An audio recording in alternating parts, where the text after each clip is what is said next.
ராமாயணம்னாலே நமக்கு ராமன் காட்டுக்கு போனது தான் செய்தி.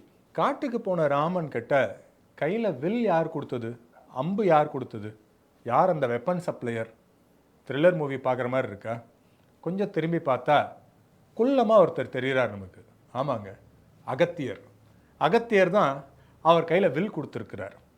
வன் தமிழ் மாமுனி கொடுத்த வரிவில் வாங்கி அப்படின்னு கம்பன் பதிவு பண்ணுறார். வன் தமிழ் மாமுனி அகத்தியன். இதே தான் திருக்கோவலூர் பெண் பிள்ளை ரகசியத்தில் அவ சொல்கிறா, ஆயுதங்கள் ஈந்தேனோ அகத்தியரை போலே அப்படின்னு கேட்குறா. ஒரு ஒரு சின்ன விஷயம் யோசனை பண்ணி பாருங்க. ஏன் அகத்தியர் ஆயுதம் கொடுக்கணும்? வேற எந்த மொழி பேசக்கூடியவங்க யார் வேணா கொடுத்துருக்கலாம் இல்லையா? தமிழ் மாமுனி கொடுத்தாருன்னு வேற பதிவு பண்ணுறோம். ஆமாங்க, தமிழுக்கு தானே ஆயுதம் கொடுக்குற தகுதி இருக்குது, தமிழில் தானே ஆயுத எழுத்து இருக்குது. அதனால் அகத்தியர் கையால் கொடுத்தது தான் அந்த ஆயுதத்துக்கும் சிறப்பு, அந்த ஆண்டவனுக்கும் சிறப்பு.